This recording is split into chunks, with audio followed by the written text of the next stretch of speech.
Hi, it's Colleen Schmidt from Divination Counseling Service, here to present a second edition of Diurnal charts. And my reason for doing this is I really wanted to look at the techniques and the logistics that are involved in reading and erecting these charts. Now, we did talk about the erecting of the chart on the first video where I showed you that all you're going to do is change the date. Nothing else changes on a chart, not the longitude, the latitude, not the time. So if you're in Eastern Standard Time and that's when you were born, you stay with Eastern Standard Time. Okay, so that's just a review. So before I go on and I talk about some of the new things that I want to bring up today, I do want to say thank you for watching the video. I want to do a big thank you to all of my subscribers who've been helping me to build this channel. I also want to ask, if you would, to please like, share, comment, and to help continue building this channel. It's going to build slowly. It is educational. And so that's the way it is. But if you would do that, I would really appreciate it. So one of the things that I want to talk about is how to read them and what are some of the basic guidelines regarding diurnal charts. So the very first part of what I'm going to do is a lecture. The second section, or the very end of it, I will show a diurnal chart of today and our video that I am recording. So with that said, I do want to talk about the fact that the transiting Sun, Venus, and Mercury are never going to go far from where they were in the natal chart. It's just the way it is, okay? So if you're looking for the transiting Sun and you say have a 12th house Sun, it's really only going to go from the 11th to the 1st. That's how it works, okay? It's going to be the natal Venus, the natal Mercury, and the natal Sun that will all be moving around the chart. And that's what makes them so important, because they will form aspects from cusps of houses. Okay, so just so that you know that when you're looking at a diurnal chart and you're looking at that Sun or that Mercury or that Venus, it's really not going to go far, not from where it is naturally in that natal chart. A couple of other things that we want to talk about. When this happens, okay, because of the fact that they don't move very far, it's another reason why it's going to be hard to get aspects from them.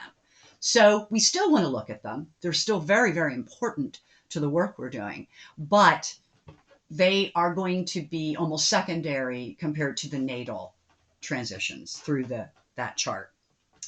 So, and we already talked about that. And you also want to look at the natal Sun, the natal Venus, and the natal Mars, because they're also, actually, I think it's Mercury. I think I made a misprint. But basically, they're going to enter each house throughout the year, and it is Mars as well. So I think it's every planet up until. And because they're fast movers, and because our dial is only moving, I believe, about 1 degree. I think it's 55 minutes a day, or 1 degree a day, that the chart is going to move for 365 degrees. So it's going to go all the way around.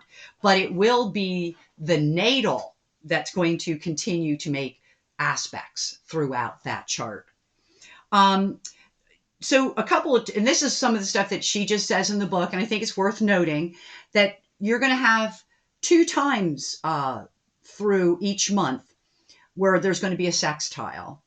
And the moon is going to hit the diurnal ascendant, and it's going to conjunct once. So you got 2 times for sextiling and 2 times for the moon on the diurnal ascendant making an aspect, but it will only conjunct the ascendant once. 365 days, you only have 1 opportunity.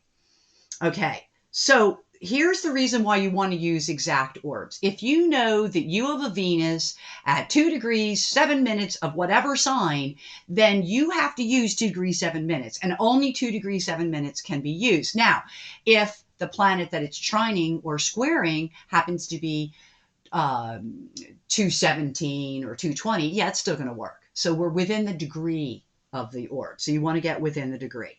And that's why you can do that. Now, remember my last one about gambling, and there were some things that we talked about in there that because of the time. So the way that chart was erected, there was debate, but it still worked.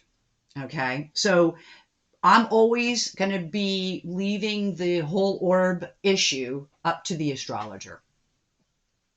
But it is okay to use, I mean, the sun is only going to be at that degree for the day. So you can use your natal sun position. You can use your natal position because those things are all day and they do not change because your time of birth changed. Okay. A couple of other things. Okay. So, transiting Jupiter, running through the fifth house, trining the diurnal ascendant is one of the best times to gamble, buy lottery tickets, or set yourself up maybe with raffle tickets or whatever. But when that happens, whatever you do during that time will be very, very beneficial. And I want to say this in light of the fact that not all of us are gamblers. And that's one of the reasons why I wanted to do another video and I wanted to get into diurnals deeper. I know that most of you will use this for gambling, and I think there's nothing wrong with that. But if I can help you to be better at reading diurnal charts, then I've done my job. Okay, so there's a whole bunch of chapters on this little pamphlet book, but it talks about how if you've got the sun coming to the diurnal ascendant, okay, that is actually a favorable time. If the rest of the chart is favorable, then that's a great time to deal with men. It's a great time to kind of assert yourself. It's a great time for even new beginnings, okay? But you have to look at the charts that way. So if you have sun on the ascendant and the sun is very well aspected, expect something good to come from somebody. But by the same token, if the sun comes there, you see a square to the moon, and you see that the ruler of the diurnal maybe even shows up here and is not in. It's not. It's problematic. And so one of the reasons I studied diurnals I studied them for years. I did this for myself for many, many years. I did it in part to learn the asteroids on a more subtle level, because asteroids that pop up there, and we're going to see that in a minute, also have a lot to tell us. They give us an incredible amount of detail. So, there's something about the diurnal chart that really gives you a day-to-day snapshot of what's really going on in your life. And truly speaking, if you didn't have time to do a diurnal every single day, if you even did one once a week, it would be incredibly beneficial to you, not just to your education, but to know what's coming up. Okay, so this is going to hold true not just with the sun, but and by the way, the sun can also be an indicator of how much energy and vitality you have that day, because the sun is also your general health. I did want to say that. One of the, I actually said to use page 16 for an example. All right, so I'm going to go to page 16. I wanted to do more visuals, but it's a little bit tough. Okay, so basically she's talking about how somebody has a natal sun in Sagittarius, and that Sagittarius is in the third house, okay?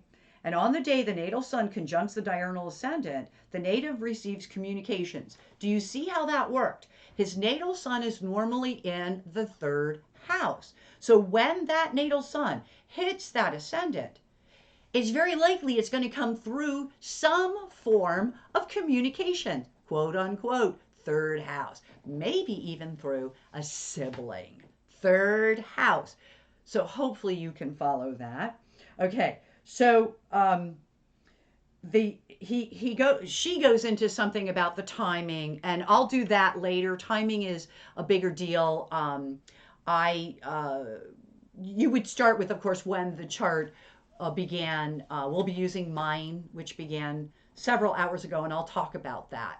So, and timing, what does it mean in terms of timing? Timing is something that, it's really interesting. Some astrologers spend a lot of time working on time, and I haven't spent as much as I should. I remember once telling my daughter something was going to happen, something big actually, and I was 36 hours off. Now, most of my clients would have accepted that and said, okay, that's great. Not my daughter. So the reality is that there are ways that astrologers can get better with time, and diurnals is one of the ways. Okay, so since this individual that had this sun, the coming to the ascendant, was born close to 6 a.m., the natal house transited by the sun brought this to attention. In other words, the transiting sun um, then is, you should look for transiting sun at the point when it conjuncts the seventh house cusp, which would be the affairs of other people. So when this person got the news, okay, it was something legal that was being brought to his attention. And most of the activity is then determined by any transiting planets making close aspects to the sun. Okay, so it was easier because they could almost do a sunrise because of the 6 o'clock time period. Okay, so that he would know that somewhere between 6 a.m. and 6 p.m., this particular news would reach him, which it did. Okay, the moon works very much the same way, but the moon is even better for timing. Okay, because the moon only moves 1 degree every 2 hours. Yeah. Okay. So that tells you the moon moves relatively quickly. And that's the real determining factor, would be aspects to the moon, which would determine it. Not only that, but it can tell whether or not it's going to bring trouble, or whether it's going to bring changes, conditions that the person can handle. Because the moon is our emotional state, and it has a lot to do with that. Okay. And this is the other thing. So she's using that same example of that man. See what I said about the moon. And she said that the moon would conjunct the diurnal ascendant at approximately 9 a.m. in the city of residence, which is 5 hours earlier than UT time. So it was the moon. Okay, and that's when the call came through. It was 9 o'clock. And they were able to go because of the hours from the time, and then where was the moon at that time. Okay, so hopefully you got that.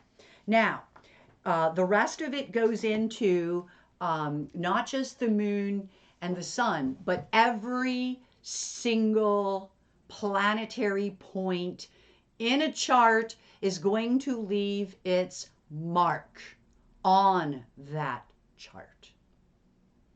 That means whether you study asteroids or not, they have a huge role to play when we're talking about diurnal charts. Okay? So, with that said, okay, positive aspects can be seen by either what comes to the diurnal ascendant, and we're going to look at this, and then not only where those planets are, where are the natal planets in this chart? Do they cusp any of the houses? The house cusps become very important, not only in what's placed on the cusp, whether it be an asteroid, trans-Neptunian, or a planet, but it could be a personal point from the natal chart. All of these factors are very important, but so is it important to look at the ruler of these houses in question and look at, is the ruler involved in any of these aspects? Is the ruler involved in any aspecting points on that axis, whether it be the midheaven IC or the ascendant descendant? Okay, realize that planets that come to the ascendant are highlighted And that one of the things that you want to pay attention to, particularly as it relates to the ascendant, some planets move faster than others. Some signs move faster than others. I know that sounds really weird, but it has to do with the ascensions. And I talked about that in the first video. Okay. It also talks about you really want to, the reason why the asteroids become even more powerful in a diurnal chart is because this is where you really learn what those energies really represent. Because this is how I learned. They really show up, and they show up in the most bizarre ways. And one of the things that you have to learn when you're looking at any kind of diurnal, lunar return, solar return is it's not always all about you. I like the way I put that. Charts are also telling us a lot about what the people around us think of us, what they might be going through that affects us. As I said to someone earlier today, we are not here to live in a vacuum. We are here to interact with everyone else. That's what we do. And I'm someone to speak because I'm a real hermit in life, and I do this, or I talk on the phone to clients, or tomorrow I actually have clients coming. Maybe we'll look at that chart. But I am a hermit, but I respect the concept of we're here to help each other, to make each other accountable, to be a part of each other's lives, to run interference for each other, to support one another, to show compassion for one another. I know it's not all that negative, but unless you're talking about keeping people accountable, that seems to be a real shaky turf. I think that comes from being more evolved. As we grow up, we can take criticism better. The people who have a harder time evolving in that respect have a really harder time with criticism. But criticism is a Virgo quality, and we all have that abilities. So anyway, if the chart shows that somebody is either giving you good news or bad news, that is actually going to show up in this chart, okay? And I really do feel like it's really important for all of us to look at every mechanical part that there is in these charts, okay? So now I'm not going to show you the birth charts because I have a real issue with that, even though I don't put names on them. But I have no problem showing you diurnals because you could never figure out what the real natal chart is. I will give you a few of my natal points that are important on these charts. I have already looked at them. But I think that when we're learning diurnals, we can look straight at a diurnal, and we don't have to go through, the actual birth chart. I am going to say as a precursor that my chart has been rectified by Heike Pot, who is a rectification master who lived, she unfortunately recently passed away, but she lived in Germany and was a part of the Hamburg School in Germany that taught a lot of cosmobiology. She had an incredible sense as an astrologer. Her work to this day, is so valued. I'm so sorry they took her site down because she is a very prolific astrologer and did a wonderful job. She never works on a chart without rectifying it. She also never works with astrologers unless she feels you're a real astrologer. Okay, you have astrology markers in your chart. So I was very lucky to study with her. And I was very lucky for her to do this chart. So when we're looking at my charts, I do know that my time is rectified. That helps a lot. So with that said, I'm going to jump in and pull up first the chart for today. And I want to show you how it works. Okay. So this is the chart for today. Okay. And I just want to point out a few things that I think are really, really important. First of all, today is rather significant for me, as was yesterday. I did a little bit of entertaining. And because look at this, 13 degrees right on the nail, and we got a 12-17 Jupiter right on it. Okay, that's actually in aspect. And and here I am. Sorry. I apologize. 2 cameras. And I have to look at which one has the blue light. So I'm learning. But in any event, this particular chart features this Jupiter. But it also does highlight Neptune.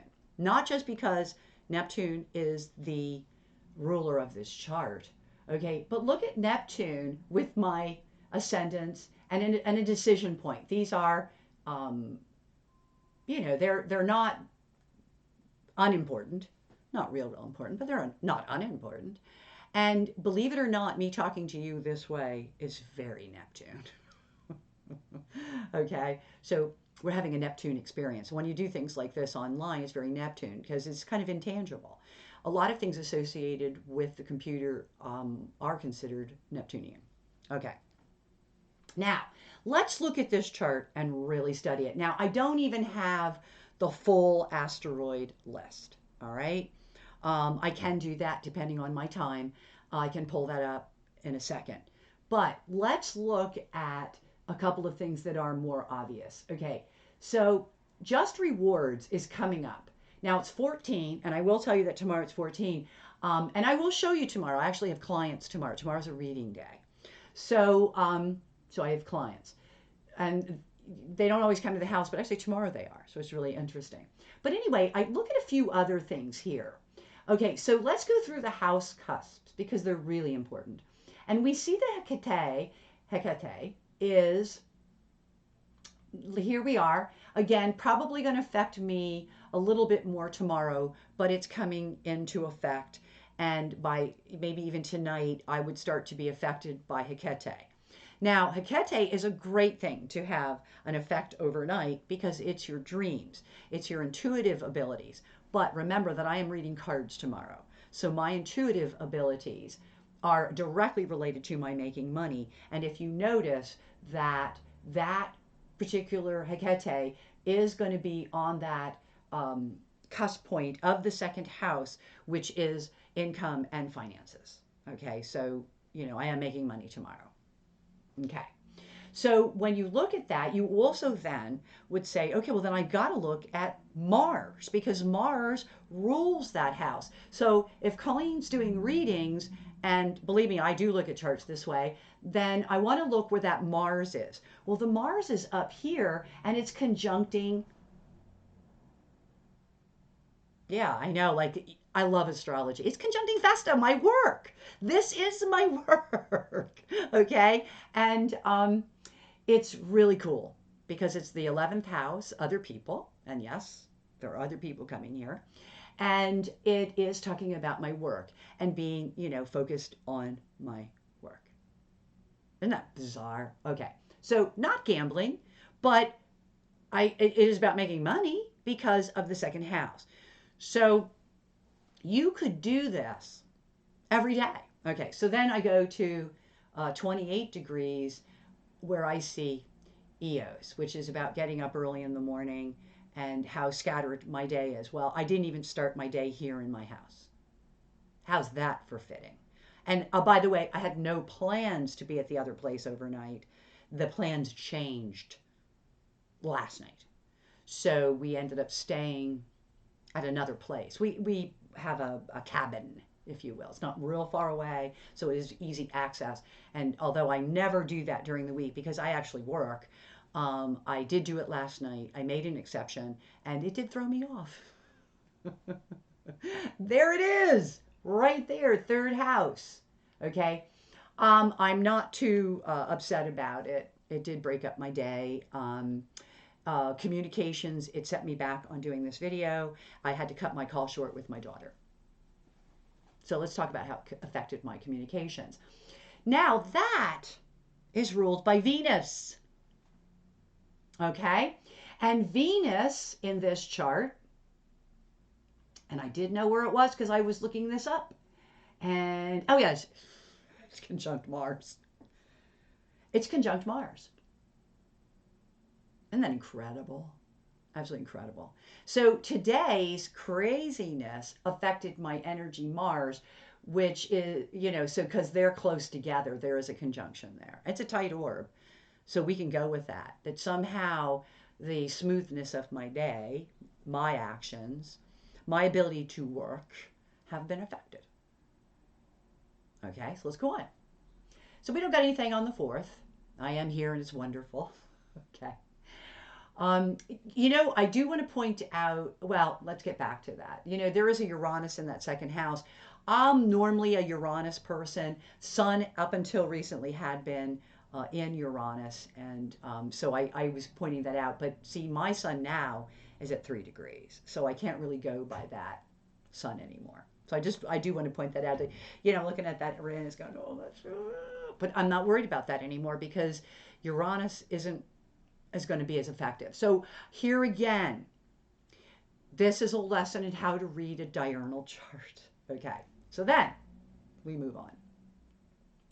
And we see that the house cusp 11 degrees of the fifth house, which is in Cancer,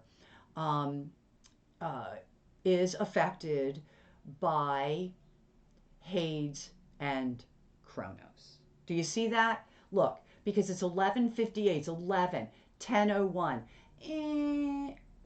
Not real strong. I wouldn't give it a whole lot of credence, but I'm going to explain something to you in a minute where you can see this. And then it comes up, the Chronos. Notice they're both retrograde. Chronos is really in effect much more because of the 11 degrees 58 minutes of Cancer is close to 12 degrees 50 minutes of Cancer. So what does that mean? All right, well, let me tell you what that means. I had a dispute with somebody. I'm not going to get into it. Over, in essence, my character. Okay, which is, by the way, I am a Cancer fifth house person. I tend to be somewhat domestic. And because of who I am, I'm very set in my ways. So it was about my credibility and, in my opinion, a lack of respect for me. So not a big deal. Everything was fine because we're old and we don't really get too fussed up. But I do feel as though that was very accurate, and so accurate that I really wanted you to know that you could read that in this chart. Okay? Okay.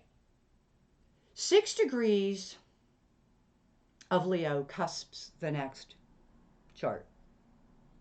And I happen to have, I should really wait till I get up there, but just to show you, I happen to have Mercury at 6 degrees of Aquarius. So the fact is that Mercury, which is lined up with the 6th, and then remember that the sun rules the chart, and the sun rules, the 6th house. The sun is in that 12th house. It is about me working in the background by myself, doing Mercury. Okay? It's really important how accurate these things are. And this is the stuff that I studied for years. So think about how many times I must have said to myself, well, if that ain't in the astrology, just like my teacher always said, that's in the astrology. She always says, if that's not in the astrology, I'm quitting astrology. I usually don't go that far. I usually say things like, well, that's in the astrology, or it better be in the astrology, and it usually is. Okay, so then we have our descendant at 13 degrees, and there's really not a lot there. Academia is coming into being, and it does bode well for the fact that I'll be putting this out later. I will be writing an article on this, and it is all for academia because I have really, I'm making, at least at this point in my life, a concerted effort to really make my website about education. So that bodes well, doesn't it? Because if you're listening to this, and when you listen to this, it will probably be in the spirit of learning. So then we go up to Libra, which I don't really have anything there. I thought about maybe there is something there, but I'm going to be really honest with you. I think it's like an inconjunct or something. And then we go to 28 degrees of Scorpio, and we see endings are highlighted. And it's interesting because my argument that happened with somebody today was at the end of something. So it's and if you notice, the chaos is related to the end of something. So again, it's a continuation of my story for this morning. And you don't know this, but I'm a morning baby. Okay. So the time of day that I was born is early morning too. Not real early. I'm not a 6 a.m.er, but I'm not far behind. So, I'm a morning baby. So then, so we know endings. And I'm curious how that's going to show up in the rest of the day, because my day is only 10:45 in the morning. So I'm not sure when this will get out, but that's going to affect me today.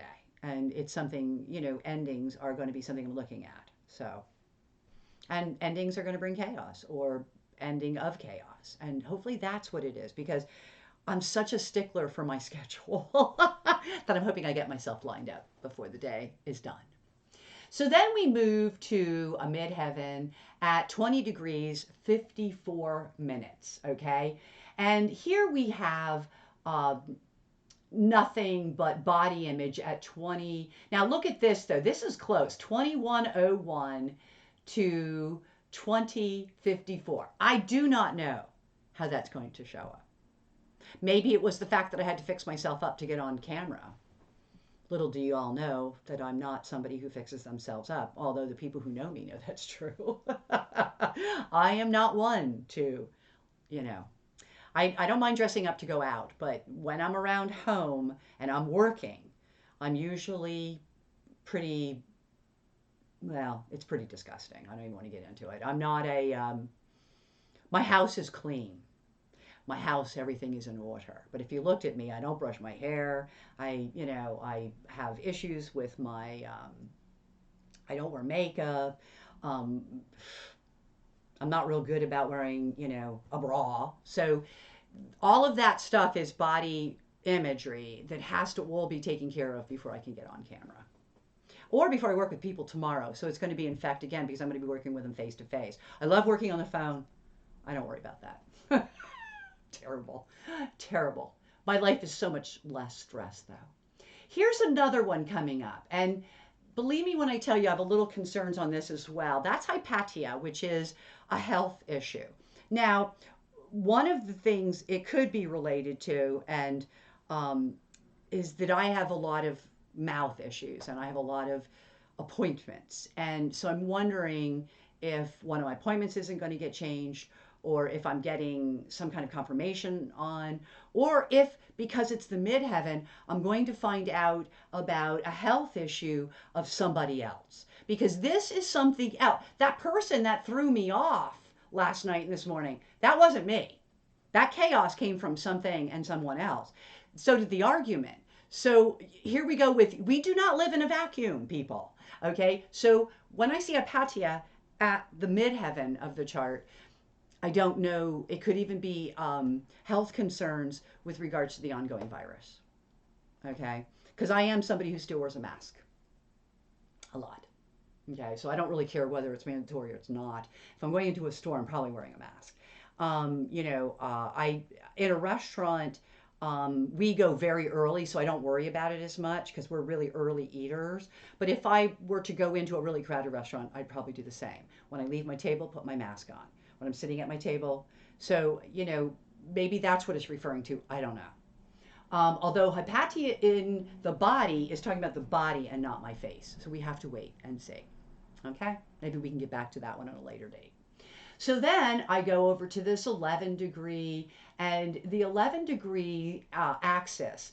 The only thing I would say about the 11 degree axis is the 5th and the 11th, which is freedom of expression, my expressions versus other people's expressions, and then look at this Uranus at 11 degrees of Taurus. We're talking about Aquarius, Leo, and Taurus. I can tell you that my argument this morning was totally unexpected, and it was unpredictable behavior, probably on both our parts. So, the argument had a lot to do with my self-worth. Isn't that interesting? At least from my perspective. Isn't that incredible? I had to point that out. Everything in a chart means all that it can. So you look for things like that. Like, I passed over a lot of these 28 degrees, whatever. But realize that there's a lot of 28 degree, a lot of 29-degree things in this chart that could be affected by that 28 degrees. They are coming into play. We have very complicated lives. You know, there's a lot of stuff going on in any person's life at any one period of time. Okay? Then I moved on and I talked about the Mercury already. And notice that Mercury is just inside. So this Mercury, which means I had a Mercury return, and I did. I definitely am close to my solar return time. And the Mercury is only 2 degrees away. But think about this. In 2 days of time, I'll probably be doing something mercurial. Well, I know I'm going to be talking to people tomorrow. I have clients. I actually scheduled some clients even this morning, but that was for next month. So the so it may have something to do with even my work. And the fact that I do work alone and I do a lot of my work over the telephone or over the computer is really important. Okay? So that's today. And I could make this even longer. I don't think I'm going to. By adding in more asteroids and getting more details. And I would suggest people to do this if they're in an important phase of their life. I'll be really honest with you. I had a pretty rough morning already, but I am not in an exciting period in my life. It's Pisces. I would rather be resting, putting my feet up, and finishing books. And I have been able to do that a little bit. Fortunately, I'm not a big drinker. Am I around big drinkers? Not so much anymore. There is a beauty to getting older. So Jupiter, yeah, I've been around a lot of really happy people. And I think a lot of really wonderful things are happening, particularly to other members of my family. So I think that this chart was highly accurate. I hope that it was helpful. And what I'll do is give me a moment and I'm going to pull up tomorrow's chart just for a second, just to reiterate even how it's moving into me working with clients. So we're only going to do it for a minute. So I'm back and notice now the 14 degrees. See how fast some things move. We're almost at 13 degrees here where it was 11. So it moved about a degree, but I think it's like 55 minutes. You're slightly under. And like I said, some things tend to move. Some signs seem like they have a longer or shorter ascension periods. They say that's true too of the moon. But here we are now at 4 degrees of Pisces. What I would do is I would go back to my chart and I would look at where 4 degrees of Pisces is for that sun. Okay, Neptune once again rules this chart. Neptune's getting closer to that ascendant. Jupiter is not really in effect as much, but look at justice. Jumped up there. Tisphany, which is justice. So there's something going on here. On some level, I should benefit from some form of justice because Jupiter is involved only in that it's aspecting that. And hopefully it's in my work. I do work heavy in Neptune because I do this kind of work. The 11 is still there in the second house, but notice it's no longer in play with regards to the 11th and 5th house cusp. All right. So what I would do again is I would say now one-on-one work is going to become more important tomorrow. Well, yes, I'm doing readings tomorrow. So one-on-one work is very important, and that's the Juno. So Juno is coming into effect during that day. See how that works? And I'm not seeing these people until afternoon. So there you have it. I'm going to look and see if there's any. This one didn't have as many, but it really did look like I was working with people. There's the moon right on the cusp of the 9th, once again, telling you that I'm going to be earning money.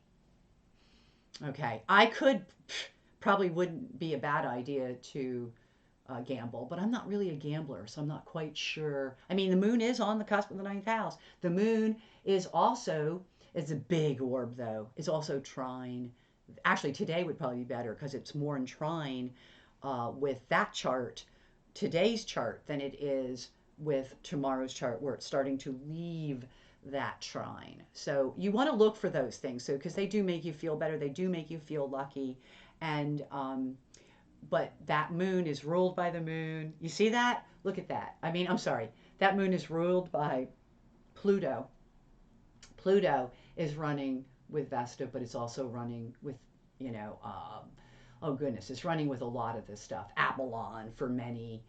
So it should be a good day tomorrow.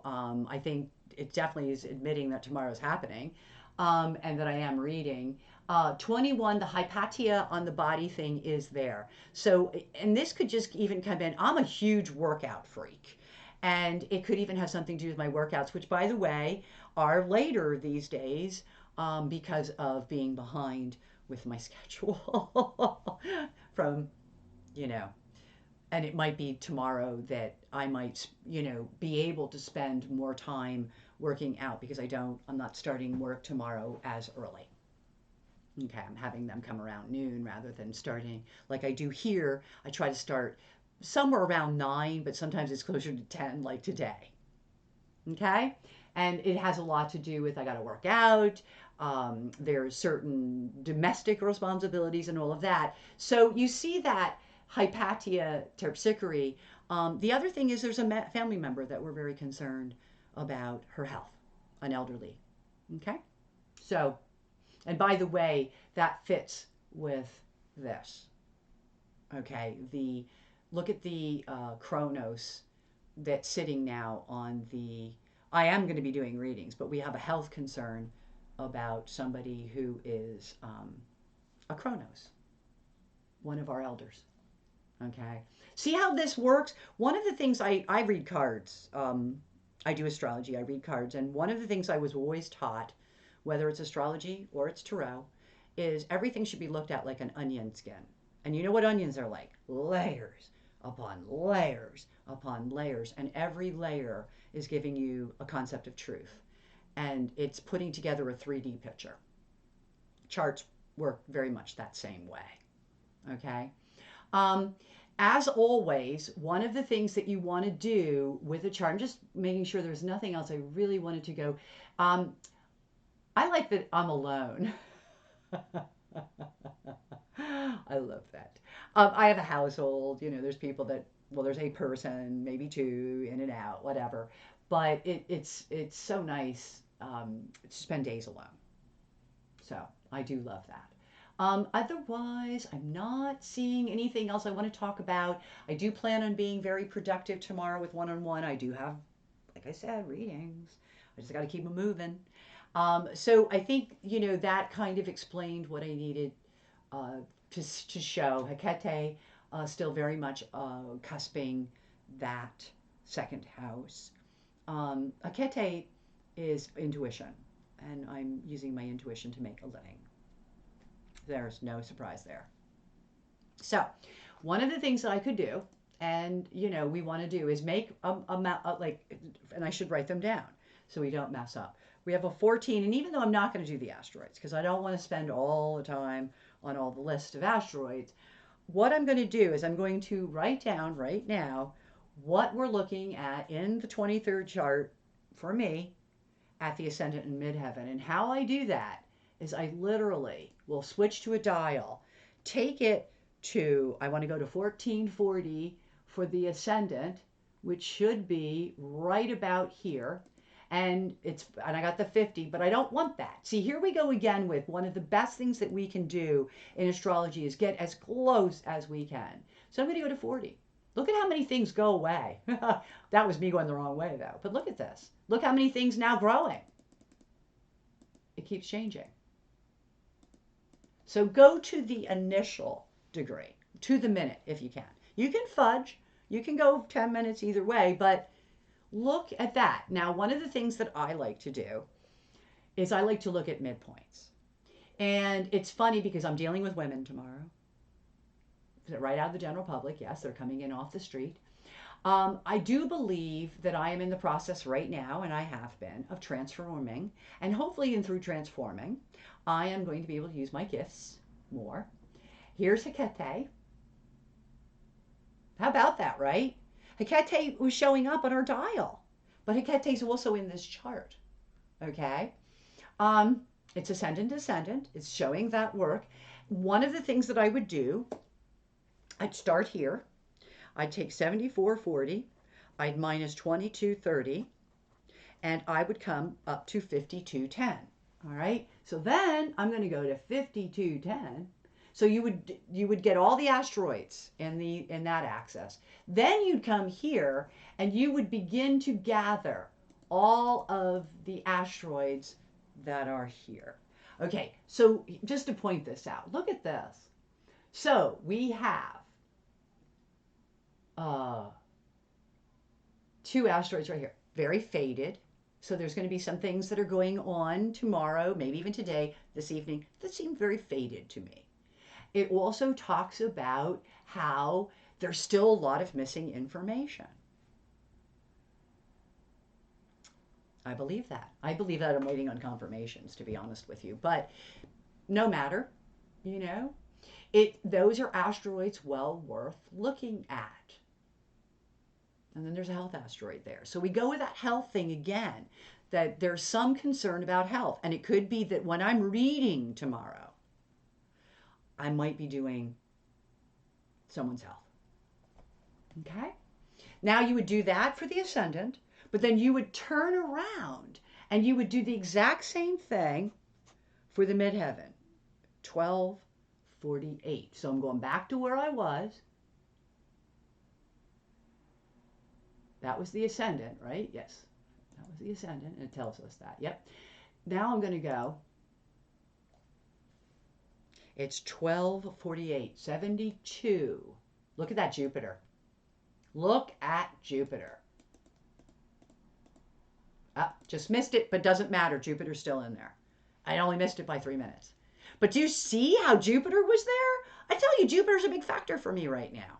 One of the reasons I don't want to talk too much, because I could when Jupiter's there. But you would do the same thing. Sun ascended. I mean, look at this chart. Look at that Pluto sitting there with that Jupiter. You would not see that in the wheel. I am transforming, hopefully for the better. That's what I'm working on. I'm so happy about that. But I would do the same thing here. I would take 72, 48, and I would take 22, 30. So now I am at 50, 18. Okay? So I'm going to come here to 50, go about 18 minutes. Oh, that's way too many. And again, I would take some of that. I'd look at it and say, oh, I'm going to write that down. But here we go. There it is. And that's pointing to trying to solve problems, things that are out of control. That's what happened this morning, but it's interesting because I'm still doing that tomorrow. And it's about speaking up and speaking out, or not speaking up and speaking out. And that's exactly what happened today, which was the 22nd, although I'm looking at the 23rd. How about that? I just love astrology. I just love it. So let me come back. So I'm back. Oh, wrong camera. I really got to fix that. I just want to come back to say thank you for watching the video. And please, if you have any questions, I really, really would love to hear them. I am a teacher. I am a teacher of everything I have ever done and will ever do in my life. It's just who I am. So if you have a question, and I don't care if you think it's a foolish question or not, ask. I would love to be able to answer you. And I think some of the people that have started working with me realize that I really mean it when I say, give me your questions. I totally am somebody here who is here to be a resource, to really support this craft that we call astrology. Because I don't think that there's anything out there that empowers you more than understanding yourself through astrology. With that said, as always, until we meet again, I wish you only happy readings.